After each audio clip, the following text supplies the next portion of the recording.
আসসালামু আলাইকুম বন্ধুরা, চলে আসলাম খুদের চালে খিচুড়ি রান্না নিয়ে একটা সুন্দর একটা রেসিপি। এই রেসিপিটা ছোটো বড়ো সবাই রান্না করতে পারে। আসলে বর্তমান যুগে 12 বছর মেয়েরাও রান্না বান্না করতে পারে, আমার বড় মেয়েটাও পারে। তো আমি প্রথমে চালটা ভালোভাবে ধুয়ে পানি জড়িয়ে নিয়েছি, চুলাটা ফ্যান বসিয়ে দিয়েছি। তেল গরম হয়ে যাওয়ার পরে পেঁয়াজ কুচিগুলো দিয়ে দেবো। পেঁয়াজ কুচিগুলো হালকা একটু তেলে ভেজে নিব। পেঁয়াজ একটা কাঁচা গন্ধ থাকে, সেটা অনেকে পছন্দ করে না। এদিকে আমি মশলাটা মিশিয়ে রেখেছিলাম পানি দিয়ে। এভাবে মশলা মিশিয়ে রাখলে সেই মশলা দিয়ে যদি রান্না বান্না করি তাহলে সে রান্নাটা অনেক স্বাদ হয়। আসলে মানে খুবই একটা সুন্দর একটা ফ্লেভার আসে। তো মশলাটা আমি এখন ভালোভাবে কষিয়ে নেব, খুবই ভালোভাবে কষাতে হবে। এরপর আমি ধুয়ে রাখা খুদের চালগুলো দিয়ে দিব।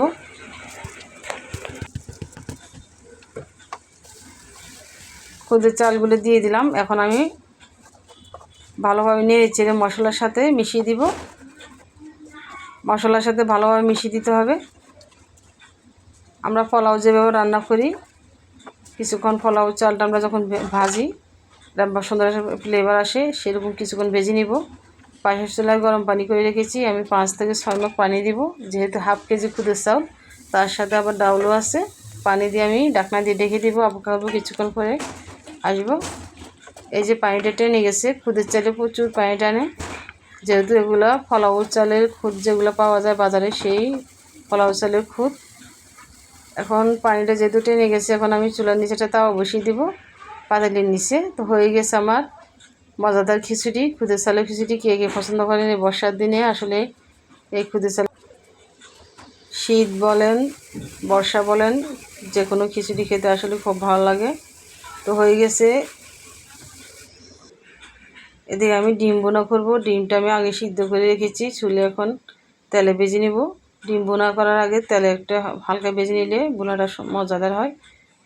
তো আমি তেল বসিয়ে দিয়েছি, তেলটা গরম হয়ে যাবে। পেঁয়াজ কুচিগুলো দিয়ে দিয়েছি, মশলা মিশিয়ে রেখেছিলাম, মশলা দিয়ে দিলাম। তো কিছুক্ষণ নেড়েছে এভাবে কষিয়ে নেব। আমার প্রিয় ব্যাচেলার ভাই বোনেরা, যে যেখান থেকে আমার ভিডিও দেখতেছেন, ভালো লাগলে অবশ্যই ঘটনা কমেন্টসে জানাবেন। কোনো ভুল ত্রুটি হলে আপনারা খুব সহজে এভাবে রান্না করতে পারেন। অনেক ভাইয়েরা আছে বিদেশ থেকে, একা রান্নাবান্না মানে তেমন একটা অভিজ্ঞতা নাই।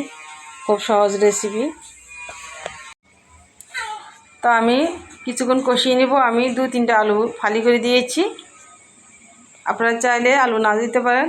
তা আলু আমার বাচ্চারা খুব পছন্দ করে, এই জন্য আমি 2-3টে আলু দিয়েছি। আলু দিয়ে ডিমটা দিয়ে ভালোভাবে কষিয়ে নেব কিছুক্ষণ। খুবই মজাদার একটা রেসিপি। এই রেসিপিটা আমার বাচ্চারা খুব পছন্দ করে। আমি ঝালের পরিমাণটা একটু কমিয়ে দিয়েছি। তো হয়ে গেছে আমার ডিম বোনা। আমি আর একটু ঘন করবো, নামিয়ে ফেলবো কিছুক্ষণ পরে। কেমন হয়েছে অবশ্যই জানাবেন। আল্লাহ হাফেজ।